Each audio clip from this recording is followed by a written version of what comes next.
Nakita mismo ni Quezon City Police District Director Police Brigadier General Glenn Silvio ang mga tama sa katawan ng mga pulis na dinala sa PNP General Hospital. Matapos madisgrasya ang sinakyan nilang police mobile na magdadala dapat ng 6 na detainee. May narinig silang pumutok at nag-sway-sway na yung sasakyan. Gulong. Sila yung pinakamalapit dun sa metal o kaya paghampas ay yung bakal na agad while yung mga pulis natin sila yung pinaka nasa dulo.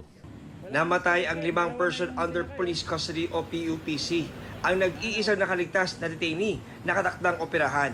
Ayon kay PNP Chief General Jose Menecio Nartates, sinisiyasat na ang dahilan ng disgrasya. Nire-review rin ang operational procedures at mga naging pagkukulang para di ito maulit, sabi ng QCPD. Isa sa mga tinitingnan ang maintenance record ng sasakyan. Monthly naman, meron siyang periodic maintenance, no?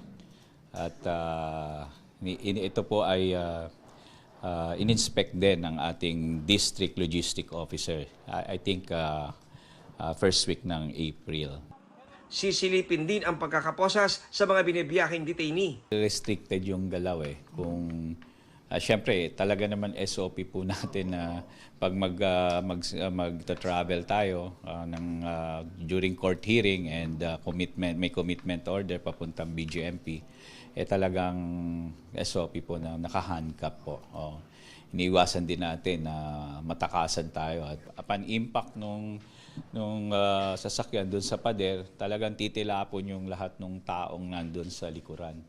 So kaya ang revelation yung initial interview ko sa isang pulis natin, parang na-blackout na siya pagbangga at nakita niya magkakatabi na sila.